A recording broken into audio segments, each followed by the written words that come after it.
This is VSiN, the sports betting network.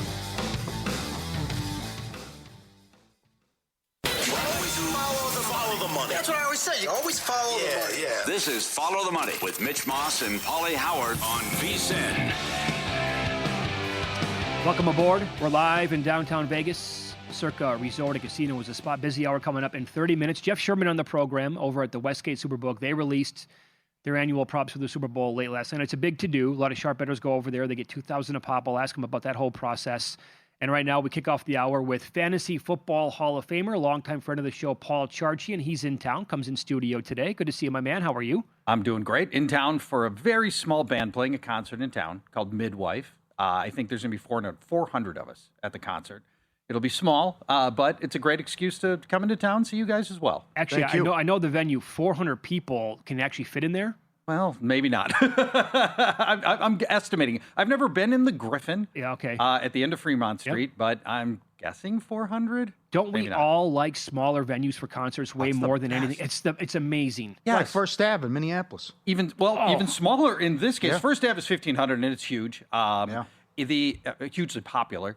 You know, the arena shows I think are terrible. And it's because I concur. You know, they're not built for sound. They're built for sporting events or whatever, right? So your sound quality is bad. You're so far removed from the band. You can't see what's happening with the guitarist, the fingering of the guitarist. You know, you don't feel connected to the music. And then the other part is there's something about confined sound, right? Just small room, confined sound where you can just get immersed in the sound in a way that an arena just can't duplicate. Right, your whole body feels it. Yeah. The entire time that you're there. Yes. For those who have been coming to Las Vegas for a long time, like the old joint at the Hard Rock and the bands that they would get any band that you could think of. And oh my God, the shows there were the best. What did it hold before they remodeled it? Like 2,000? I saw Guns N' Roses there in a suite. Oh, which you can't get. That's as good as it gets right there. 2,000 people, 1,500 people. Yeah. Axl Rose, you and Axl Rose. I mean, to me, that's like the perfect scenarios when there's a big band that has decided they're going to play a smaller venue for whatever reason, and that's your chance to see them. In the Twin Cities right now, you mentioned First Avenue. They're doing a benefit concert at First Avenue for the anti-ICE movement. Mm-hmm. Bruce Springsteen is rumored to be appearing at it. Wow. And that would be an opportunity to see Bruce Springsteen in a venue that holds 1,500. Wow. So that brings me back to my biggest regret in life in terms of not going to see a show. Yeah. Prince had a residency at the Rio. The Rio. Wow. What does that place hold? 2,000 maybe? And he played it for weekends for I never went. Yep. Same. I'll never get over it. I grew up in Minneapolis. Prince played all the time, and he would do a lot of drop shows where he would be, okay, First Avenue, you got anything going tonight? No, we're available. Okay, I'll be there in 5 hours. And, tickets will go on sale. And, if you happen to be there, I only saw him one time in the 30 years we were in the same city, and he was a popular musician. That was a huge mistake. That was a blunder. Okay, great job out of you last week, specifically. We'll get into the Seahawks more as a team coming up in about 10 minutes.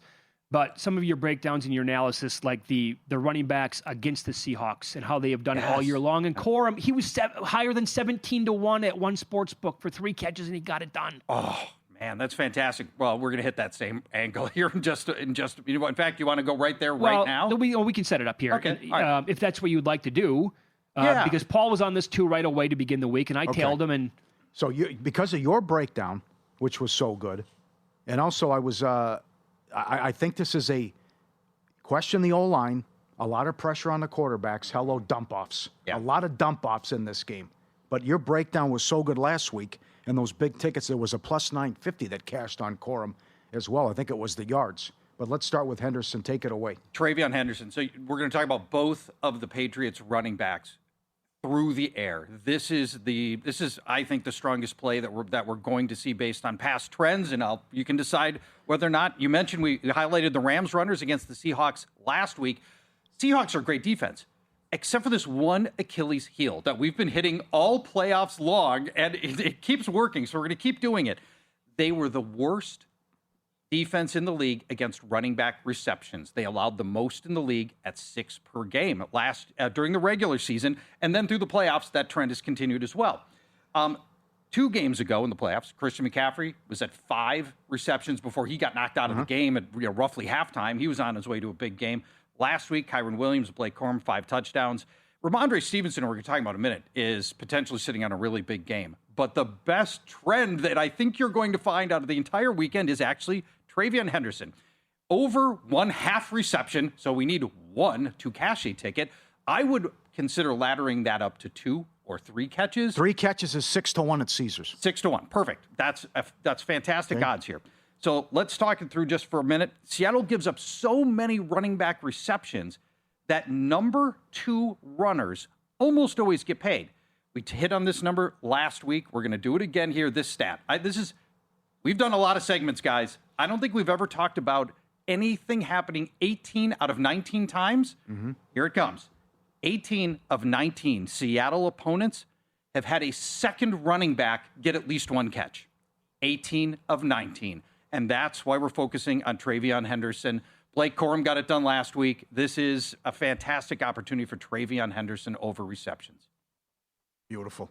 So very good. And by the way, his number of yards is so low that you can ladder beginning that plus money at 5 yards. Oh, jeez. It was plus 114, I think, when I got it. You know, Henderson has got game-breaking ability and speed. There's a real scenario where he turns a dump-off pass into 1 broken tackle and 28 yards. I mean, that's right. Do you know that? Possible. I think it was 50. I'll go check right now. I think it was 50-plus yards was 35-1. Who has that? FanDuel. Is that right? Yeah. Not bad. All right. Not bad. Can we hit on Ramondre for a moment? Yeah, of We course. still have time? Okay, so let's talk about Ramondre from a receiving standpoint.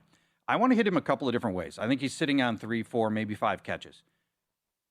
Race to 2 receptions. So first player to 2 receptions for Ramondre Stevenson at DraftKings is plus 990. Plus 990. As I mentioned, Seattle allows the most running back receptions during the regular season. They're on the same pace in the playoffs. New England uses this rotation with Henderson. Stevenson, though, is the veteran here. First drive. It's distinctly possible on the first drive Stevenson's got 2 receptions. I mean, that is absolutely in the realm of possibility. But what if the Patriots don't start with the ball? Seattle does. We'll have to sweat Jackson Smith and Jigba, but really nobody else on Seattle is likely to get 2 receptions on the first drive.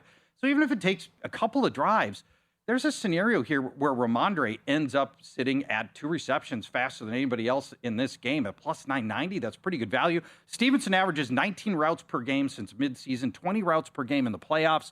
He's running enough routes where he could easily be the first player to 2 receptions, plus 990. Okay, so we're going to attack them both this week again, like Kyron Williams and Blake Corum last week. I think so, too. Can I drill down on Ramondre? Do we still have time? Yeah, we've got plenty of time. Okay, let's keep going. Here we go. Longest reception for Ramondre Stevenson is 11.5 yards. We're going to take the over on the longest reception for Ramondre. Mitch, Pauly, the running back with the NFL's running back with the longest average distance of target is Ramondre Stevenson. So phrased another way, the Patriots throw farther downfield to Ramondre Stevenson than any team does to any running back. Beautiful. They throw downfield to Ramondre Stevenson.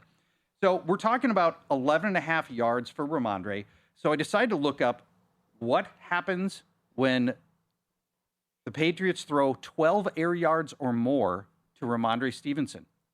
He's number 1 in the league in targets of 12 or more yards. He's number 1 in the league on receptions of passes of 12 air yards, and he's number 1 in yards gained on passes over 12 air yards. And regardless of the distance of the throw, Stevenson had 10 receptions of 12 or more yards this year, and he missed a month of the season, and he still had 10 receptions of 12 or more yards. In theory, against the team that allows the most running back receptions, he's going to have a lot of opportunities to get to that over longest reception of 11.5 yards. Last thing I'll mention, just because I love looking up the stats. Among 56 NFL runners with at least 100 routes, Stevenson 5th in separation rate among running backs. Damn. Now, you really want to get nuts here. I really want to get nuts. Give us a 45-1 shot. Here is your Ramondre. If all of this Ramondre Stevenson talk is starting to resonate with you, think about this spicy variant. And by spicy variant, at 45-1, I really mean probable loser. But nevertheless, we'll call it spicy variant because that's a lot more fun. Okay. Ramondre Stevenson to lead both teams in receiving yards. 45-1. So let's talk it through for just a second. Obviously, Jackson Smith-Njigba is the obvious favorite, and he will probably end up cashing this ticket. But who else would be likely? Well, for Seattle, is it going to be Cooper Kupp, A.J. Barner? Very unlikely. For New England, even Stephon Diggs is only 5 catches a game. He's not. It's Diggs. I mean, they don't really have a go-to anybody. Right. Maybe Hunter Henry gets in there. I mean, Ramondre is in the conversation here. We've already established Ramondre catches deeper passes. What if he catches a deeper pass, breaks one tackle, Ramondre Stevenson? Now we're looking at an opportunity for him to lead both teams in receiving yards. Get this. Has Ramondre done it this year? Yes, he has. He has led the Patriots in receiving yards 2 different times this year, as recently as 3 games ago, the wild card round. Ramondre Stevenson led the Patriots in receiving yards. He's finished first or second on his team in receiving yards 5 different times. So maybe the Patriots play lockdown on Jackson Smith-Njigba and just say, look, we're going to take away Jackson Smith-Njigba at all costs, go beat us with Cooper Kupp, whatever. That opens the door for Ramondre to hit 45-1. He's already had an 88-yard receiving game this year and a 75-yard receiving game this year. 88 yards and 75 yards can cash this ticket. It's a lot of value at 45-1. Confirmed. What do you think? Now let's get nuts. Why not? Absolutely. Why not? Spicy variant. Some numbers with the spicy variant on top of it. You have a couple of props you like on the Seattle side. And look, tip of the cap, my man. We asked you months ago who's going to win the Super Bowl. You flat out said Seattle. We got to get your thoughts on what you think of the big game now coming up next weekend. You bet.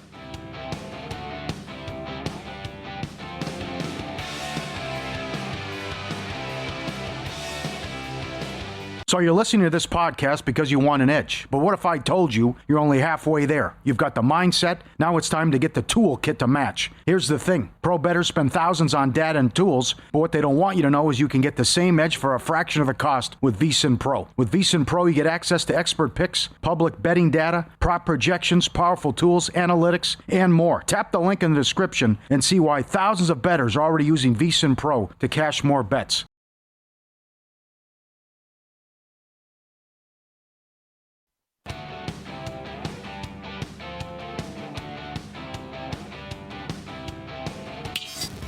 This is Follow the Money on VSiN.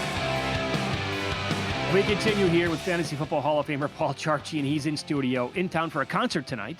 Yeah. Very small venue. That's cool. I'm jealous of that. Great breakdown first segment on Henderson and Stevenson with the receptions. Let's get a little... He's 7-1, 3+ catches at DK, thanks to Luke. Okay. Oh, fantastic. Very good. Even better. Yep. And I see right now Henderson, 10-1, 30+ yards.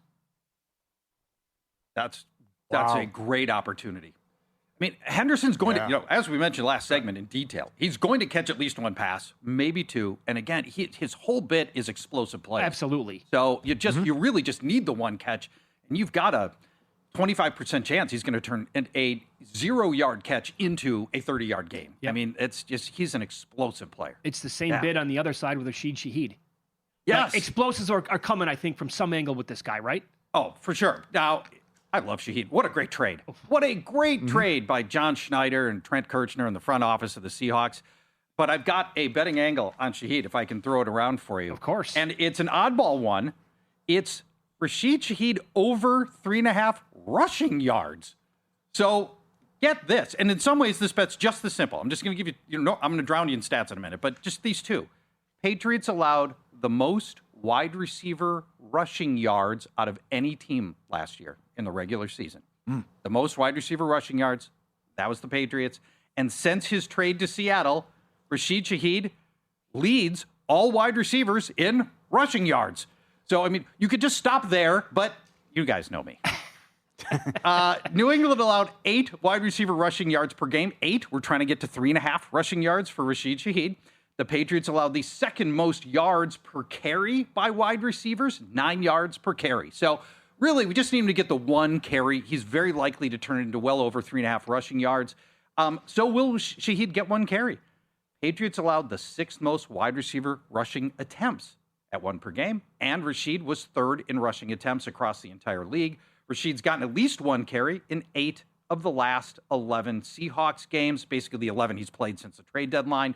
And he had 2 carries 2 weeks ago against San Francisco. Last thing I'll mention, if he gets the 1 carry, one of the other reasons you can feel good about this is Rashid, the Seahawks had the 5th worst wide receiver stuff rate. So they don't tackle wide receivers when they get the opportunity. So there you go. That actually exists? That actually exists. Yes, I found that stat. So wide receiver run stuff rate, Patriots. You've been all over this as well. When Williams has been in there, this New England run defense is nasty. So how about Walker under 75.5? Basically, so we've talked about this for 4 weeks running now. Yep. We're going to do it again here, and I'm going to keep repeating myself because we keep cashing tickets on it. Milton Williams is a freaking stud on the defensive line of the Patriots, and their entire run defense has been unbelievably good in games that he has played. 14 games that he's played in, they have been fantastic, averaging 2.9 yards per carry. When we take Kenneth Walker under 75.5 yards, shop it a little bit. I've seen a 5-yard variance here. To take the over on Walker, you'd have to be saying he's going to have the best game of any running back all year against the Patriots. And he could. He's going to get a lot of carries. He's going to get the overwhelming majority of the workload, and he's really good. But let's talk about the Milton Williams numbers. I mentioned 2.9 yards per carry for the run defense of the Patriots in games with Milton Williams. That's the NFL's best number. And the next best team, that's 3.5 yards per carry. I mean, they're almost, they're over half a yard better than the next best team. In the playoffs against New England, here's what we've seen so far from opposing running backs. Last week, R.J. Harvey, 37 yards, 2.8 yards per carry. Week before that, Woody Marks, 17 carries, 1.2 yards per carry. And the wild card round, Kamani Vidal, 31 yards, 2.8 yards per carry. Starting running backs are averaging just 34 yards per game against the Patriots when Milton Williams plays. Our line is double that, more than double that, at 75.5 yards. No back is top 49 yards against New England with Milton Williams in the game, 49. So he's got to be 27 yards better than Bijan Robinson, James Cook, Quinshon Judkins, Devon Achane, Ashton Genty, or any other running back that has seen Milton Williams and the Patriots run defense. We're going to stay with the under. Yeah, I think that's a great bet to fade him. So we brought you on. I don't remember the exact date. It was a while ago. Middle of the season? Thanks. Well, we're on every week, but I think what you're referring to is right around Thanksgiving, mid-November. Okay. In mid-November. Yeah. I asked you flat out, okay, at this stage of the game, who's going to win the Super Bowl? And you said you think it's going to be Seattle. Yeah. And at the time, 15-1-ish. Yes. How do you feel about this matchup against the Patriots?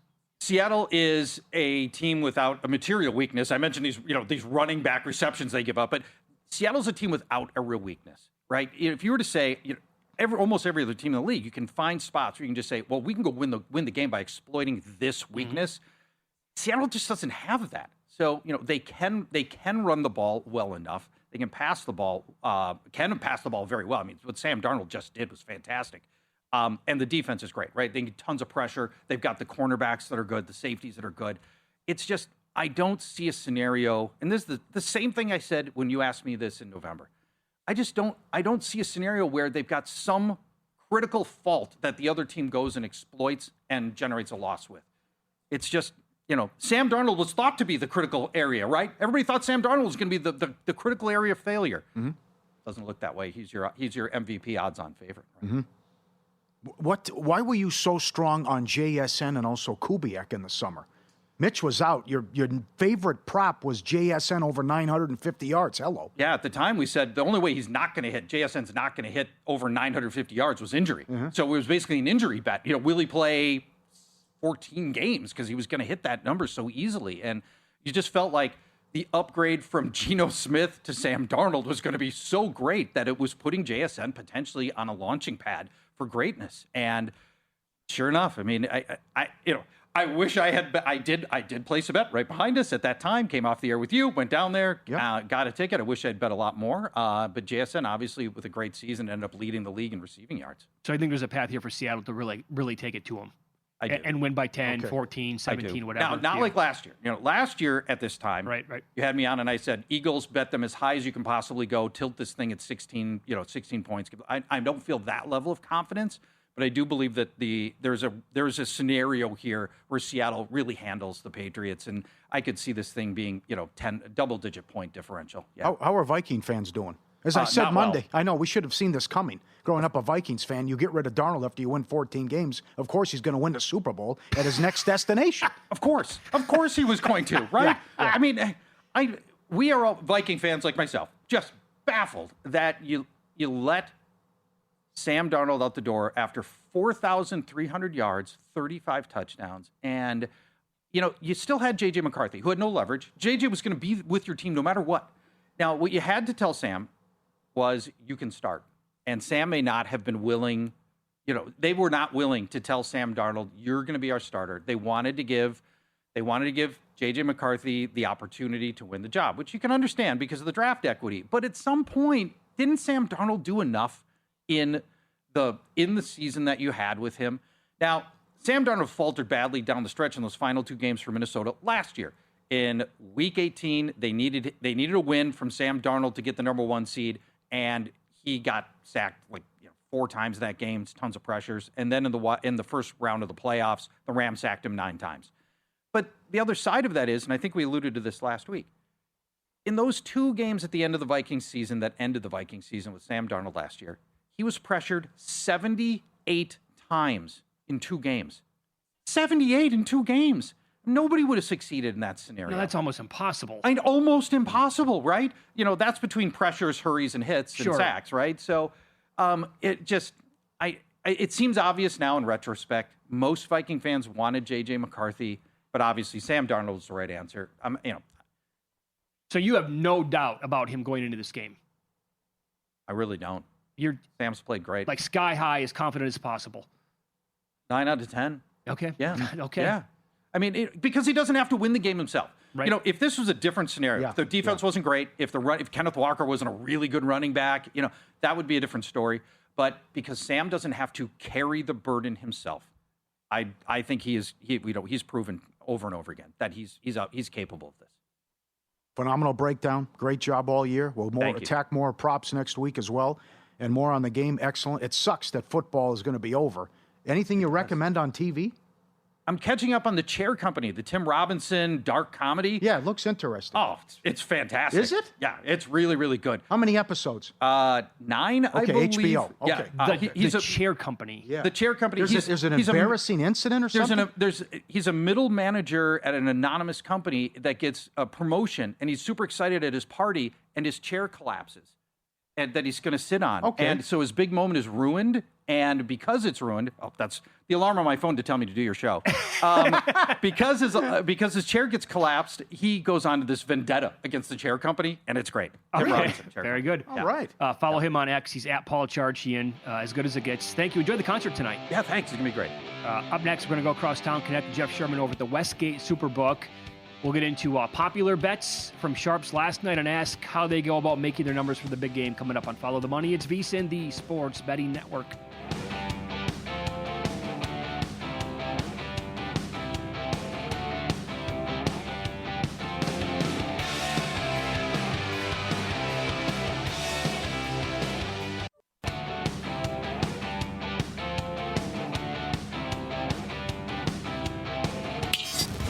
This is Follow the Money on VSiN. Welcome back. We're live in Vegas, downtown at the Circa. Head across town now to the Westgate Superbook as Jeff Sherman joins the program now. He is VP of Risk Management over there, and he is on the Progressive Guest line. Last night was the dropping of all of their annual props for the Super Bowl. They bumped it up a night. Hey, Jeff, good afternoon. Thanks for the time today. How are you? Doing well. Thanks for having me on, guys. How do you got for like a lot of the same props that are going to be posted every single year? How do you open up numbers? Is it just based on where they closed last year? Is it something that's pretty close to where it is over the years and past? Like, how does that happen? I'm sure you guys have like 300 props or whatever the number is ready to go at any time. Yeah, we obviously have reference points, and we refer back to everything that we've done over these years, and Ed saves all these opening numbers, closing numbers, and we really reference sides and totals. And if we can find something we can correlate it to, it helps speed up the process because we have so many derivative markets. that if we find something that was close to a 4.5 and a 45.5, then we really line it up that way, and it helps speed it up. How have you guys adjusted prices over time? For example, the length of the shortest touchdown of the game is always 1.5, but this year juice minus 140, and that's been a popular winning ticket over the years. 5 out of the last 6, 8 out of the last 10, and a really popular one as well because it happens more times than the public would think. Is will a team score 3 straight times, which cashes quite a bit. So how do you adjust those numbers? Well, we start by looking at what the totals are on the game, because some of the pricing is based on the total. If you have a very high total and expect more touchdown opportunities, shortest touchdown more likely to come in play, you're going to have even a stronger price on the under. So we relate it to the total and then the experience of it, where we have seen a lot more under support on that prop in recent years. So we thought we were opening it strong at minus 140 based on this total, but we did take sharp play last night under minus 140. Now we're under minus 160. Okay, very good. Can you share with our audience some other bets that took some sharp play and that were hit? Yeah, I mean, we got, when we open these that first night, the public likes to bet a lot of favorites and overs and positive things to happen. And the sharp players are betting unders and nos. So we've seen a lot of that last night. One of them that moved quite a bit, Mac Hollins, under his receiving yards, opened 29.5. Under that, under 27.5, we're currently 25.5. Correlating that, his receptions under 2.5 minus 110, minus 130. Now we're minus 150. So you see it there. And another one, a seldom used player, Jake Bobo, under a half a receiving yards, minus 140, bet to under minus 160. So that's the type of bets we tend to see on opening night. So that's the exact kind of guy I wanted to ask you about, a Bobo type. What about somebody like backup running back now, second stringer, because there's no Zach Charbonnet? How did they approach it with Halani with the Seahawks?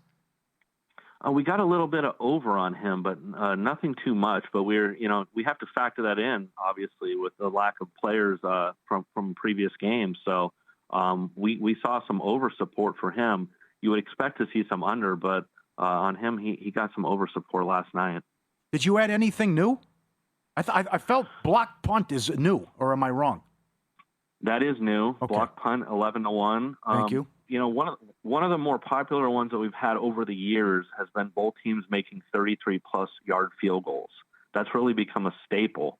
And so we did a derivative of that this year and did both teams making 40-plus yard field goals.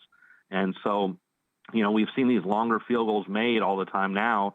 We expanded it out, and instead of laying $1.20 with 33-plus, now you get plus 210 with 40-plus. So, each year we try to expand on things like that that have been popular. Very good. Did I see this also maybe as the first time ever? I believe that you guys have Will Drake May, and it may be up there for Sam Darnold as well. Will they complete their first 2 passes of the game? Yeah, that's a new one too. Okay. We've always done first pass completion, and now we did first 2 pass completions. So, it's like I mentioned, the easiest thing to do is take what we've done and just expand on that and keep expanding. We started doing that with the quarterbacks when you put up over under 1.5 touchdown passes. Well, we've gone to over under 1, 1.5, 2, 2.5. So it's really a lot of variations, because when you get up to 500 props, and we're doing less cross-board props now because we don't see as much interest on those. I love those. The creativity comes in expanding these and having different pricing models up for them. Do you and the guys, the crew behind the counter, think that's going to be a low-scoring game? Yeah, I mean, we opened 46.5, it's down to 45.5 on sharp play, and we made the props based on that. And if it is a low-scoring game, we tend to do better on the props on a low-scoring, boring game. So that is what we're hoping for from a booking standpoint. Do you guys pay attention to what other books are posting beginning on Sunday night after the 2 title games are over with, and then into Monday morning and Tuesday before you guys come out with your numbers on Wednesday night? Or do you want to just set them all on your own? You probably can't do that, because then you might be way off from somebody else, and then obviously those prices are going to get taken immediately. Oh, we obviously pay attention to it. We make our own numbers, and we'll have different numbers that are hung out there. But as we're going through these, we can see some early numbers out there. And if we had something that might have been a 30-yard discrepancy, we can go ahead and hang a 10 or 15-yard discrepancy and still get a bet we're looking for without having to just go blind and go so far out there. You know, one of the things I've tried to tell the guys, if we want to be 10 yards different, we can take 2 wagers at the 10 yards different rather than going 30 yards down to 20, down to 10. So it's just better for the book if we pay attention to what's out there. Sure. Was there an example of that this year? It was just up and down the board.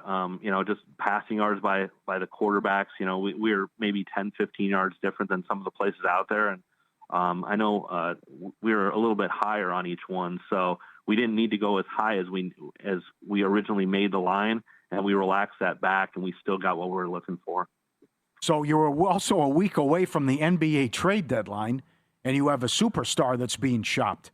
How are you monitoring the Giannis news and the odds, and how are you going to play with that, and what next Thursday could look like for you? Yeah, it's so much fun after what we saw with Luka last trade deadline. But you know, there's obviously some places talked about desired landing spots for him, and the only thing I did at this point was I chopped them each down a little bit. So over the course of the next week, I'll use a little bit of a higher hold percentage on my futures than I do all season. And then I can raise him back if he doesn't get traded or doesn't get traded to that team. But I'm just trying to be a little bit proactive with some possible landing spots for him. Which team or teams do you think, based on like reading the tea leaves, reading some stuff about this, would you find the most realistic for him if he's in fact dealt by next Thursday? It sounds like to me Golden State or Miami. You know, New York would have to do a lot of maneuvering, even though he wants to go there, just because they're limited versus what other teams can offer. And you'd have to think Golden State with their the draft pick assets and trying to maximize what they can out of Curry, they're going to try to be as aggressive as they can, especially after losing Butler. And, you know, he's the contract that can match salaries, so he'd have to be included. But I would expect those two at the top. I don't, as much as I would have liked early in the year to see San Antonio, I think it's in their best interest not to be involved with it, because I like the direction and the young, cheaper contracts that they have going for them for the foreseeable future. But, you know, a team like Houston could get involved if they wanted. I don't think they will. I really think it's New York, Miami, and Golden State. They're going to make the strongest push for them. Yeah. By the way, I'm glad you brought up the Spurs. I know that you have futures on them from months ago. I have one after they were throttling Oklahoma City last month. I think it was 2 days before Christmas at 18-1 to win the West. Watching that last night, I'm just thinking, Jeff, Wemby played 29 minutes. That's it. And that fourth quarter was insane what he did. 5 blocks overall. What is that team going to look like in the playoffs? Well, the only thing that worries me is just their inexperience at this point. Sure. But I know they're going to keep growing over the second half of the season. And, you know, I might be a year premature on them. But the one thing I know is you got to play these things when you see it in front of you, because next year they're going to be less than double digits, and you're not going to be able to cash in on that opportunity if things play out. So I did get involved with that. I think them, and it's the same reason I bet Charlotte over their season wins this year. I thought the second half of the season this young team can grow, and they're starting to do that too. And I'm not saying title or conference odds, but just that type of growth you can see from young teams like San Antonio and Charlotte. And hopefully that inexperience, they can get through that in the regular season. And then you might just have to see some things play out where through injuries. Obviously, there's a lot of calf injuries going through the league this year. It might affect some teams in their path, so that could help them out. Great stuff. You can follow Jeff on X. He is at Golf Odds, VP Risk Management over at the Westgate Superbook. Thanks, Jeff. Have a good weekend. All right. Thanks, guys. He was on the Progressive guest line. Yeah, I go back a couple of years ago. I had OKC, huge numbers. Their win total was 40, and they were the 1 seed. I was a year too early. They got bounced by Dallas. I never bet them the next year, and they won the whole thing. You should have won that series, though. I know. P.J. Washington went into your pocket. I'm going to go. I like Hollins over, don't you now? Well, you have to. 25 yards now, yeah. So keep in mind, again, how difficult it's been to run on a healthy Patriots front. There's a path for Kenneth Walker to be limited in rushing yards. If so, some big numbers would pay off. I'll explain why coming up next.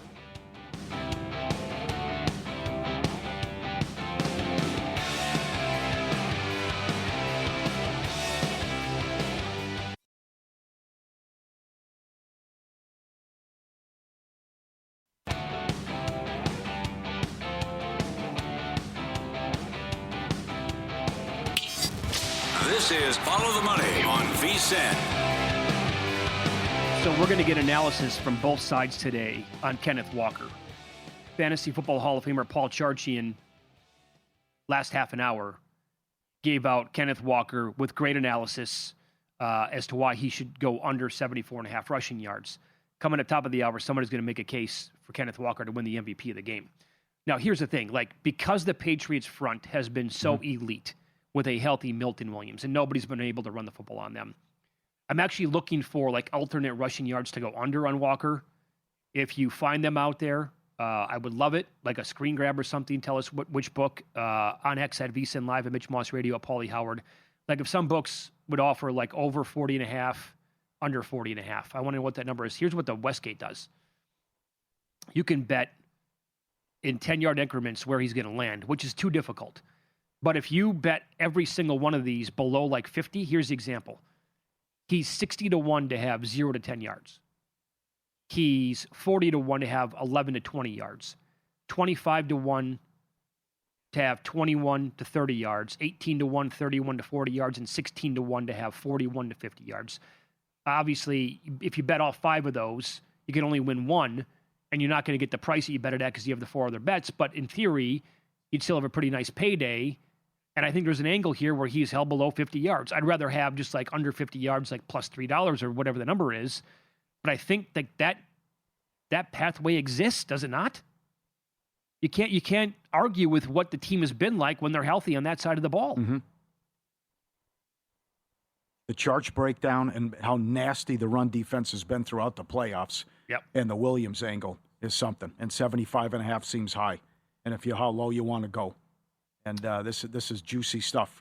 Other people could come in and say, I think he's going to go over in a big game. But as I also made the case earlier, we're at Caesars, 5 yards each quarter, though. He's going to have plenty of touches and carries. And unlike McVay, I think they will stick with the run, and they will give him plenty of opportunities and put Sam in third and manageable. I think you're right. Run down some of these other ones that you found that are creative. Yeah. So they did a great job, but I'm combining everything with what I've seen so far. You can email us, ftm@vsin.com, or tweet at us as well for what you like, best props, or also creativity. Last play of the first half, quarterback rush plus 180. Last play of the game, quarterback rush minus 190. Always interesting to think of it like that. You get the kneel down, okay. Quarterback to have a reception, plus 750. Sam's 14-1. Passing touchdown, non-quarterback, 12-1. Successful onside kick, 22-1. Bears pulled it off in the playoffs. Scorigami, 22-1. Possible candidates, 29-11, 25-17, 32-22, 32-15, 20-11, 27-8, 25-8. I could see 27-8. A late New England touchdown, they go for 2. Something like that. Well, we have the exact score like we did in the last meeting between these teams at the half. 14-14, 90-1. Shortest touchdown drive, 59.5 seconds. I like the over there.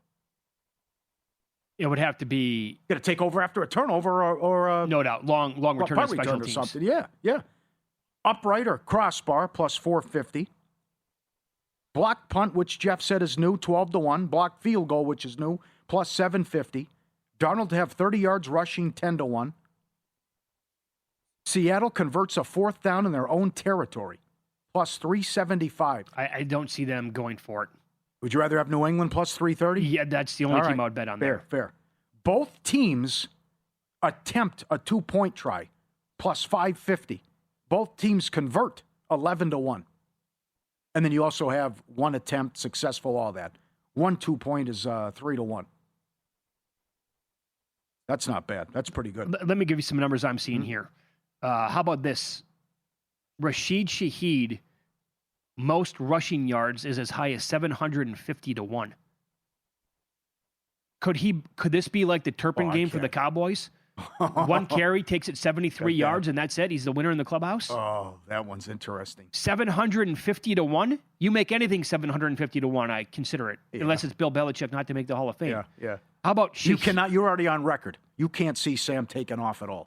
He's 10-1 to have 30 yards. No, not that much. I mean, could I have him? Okay. Can he get 5 yards? Sure. 30? I don't think so. Shaheed, most rushing and receiving yards combined is 50-1. That's not bad. After Charch's breakdown on the rushing yards prop, Have you looked at the Triple Crown? I have a little bit. Anything stick out? I haven't. And to get a deeper dive? I did not Fair do enough. a deep dive into it. No. All right, yep. And now this is a good one it's, too. It's going to be a monster if you fade at JSN. JSN's minus 180, have the most receiving That's yards. right. So This is which book is this? I think this is William Hill, Caesars. So first position to score a touchdown. They have they have offensive line listed at 175-1. Now, but this is a good thought from Bill. If an offensive lineman reports eligible and lines up on the end of the line, he's not an offensive lineman for that play, is what he's asking. Usually the fat man props are about 30-40-1. right, they are. So I think if this guy comes in, reports eligible, he's not officially listed as an offensive lineman. And if you bet that, and that's how it would score, you would not win 175-1 on that bet. I think that's how it breaks down. 2 bets I think you can't bet. 3 bets. Darnold MVP. Octopus 15-1. It's hit only 3 times this year. Why not Darnold MVP? Plus 120? That's outrageous. Don't you think that with the narrative of him getting traded a bunch of times, teams gave up on him, just like the Vikings did last year? They'd be begging to give it to him? I think it's a low-scoring game, so there's too many candidates out there. I'm not going to bet Darnold. I'm just saying, like, the case is there. I mean, but I question how big of numbers he's going to put up as well against a good New England defense. And the other one is at FanDuel. Will there be a touchdown scored on 4th down? It's only 3-1. I'd lay the no $4 because that's hard to pull off. And again, you would have to be inside the 5, inside the 10, because McDonald loves to kick 4th and 1. I can't believe how conservative this guy is. oh, very much so. He's an excellent coach, but man, is he conservative. I mean, he's like Harbaugh. He'll try a 50-yarder 4th and 1. Somebody tweeted us earlier today. They have not gone for it on 4th down yet in the playoffs. Really? Well, they would not. There's no reason to go for it, I think, against the 49ers. Total blowout. And last week, I get the person said it on Twitter earlier today. I'll take it for his word. That's fine, yeah. Yeah. If you could see it, which team? How about this? I thought he did in the Week 18 game. I could be wrong though. Go ahead. Sorry. Which team would be the first one to fall into the Sean Payton situation from last week and then get ridiculed for it? 4th and short, deep inside the opposing team's territory, and you don't, quote, take the points. They go for it, fail. Well, it doesn't matter. The outcome doesn't matter. Which team do you think would punt on the idea of kicking a field goal? Sorry, I screwed up my words there, but you know what I'm saying. They don't take the field goal, they don't attempt it, and they go for it instead. I think Vrabel as the underdog could do that. I think McDonald early in the game would take the points, in theory. He knows what he has with Myers. Okay. How about Kubiak or McDaniels to lose their mind and try trickeration and it backfires in spectacular fashion? I hope it's not Kubiak with the head coaching job on the line. Uh-huh. Do we know what the Raiders' plan B is here? What if he doesn't take the job? Kurt Signetti? Are you serious? I don't know what it would be. I mean, they might have to have the conversation with the guy if I hope Kubiak they have doesn't work out. I hope they have a handshake agreement. I would say that would be McDaniels because he's not going to get another head coaching job. We've seen razzle dazzle too. We remember the Amendola to Brady and the 2-point plays were awesome in the comeback. Oh, sure, and McDaniels was there for a lot of it. Right. I'm just thinking of the if it blows up, but I certainly think that's why you can see trick plays, and New England can go deep in the bag. I mean, he had the flea flicker against Hollins. Beautiful play. Yeah. Well done. Are you going to watch the halftime show? You have to. I watch it every year. Just to see what transpires. Yeah. And, right, that's every year I think it's good for the most part, but yeah, I don't know. June, what did I text you? We're getting close, folks. First time ever, 3 nations are going to host. June 11th to July 19th, I believe. World Cup. Let's go. 9 matches at Jerry's World. A Mama's Pizza down the street. Everyone eats. How about the package here at Circa. 2-night stay, VIP cabana, games at Stadium Swim, $500 in credit, $250 in food and beverage. Limo picks you up, cocktails at Legacy. Enter now, World Cup, Circa Resort and Casino, CircaLasVegas.com. Enter now, tell your friends, what a package, CircaLasVegas.com. Professional sports bettor Paul Bovey joins us in studio coming up next. He has a ton of props that he likes for the big game. He'll run them down for you with analysis coming up next here on VSiN.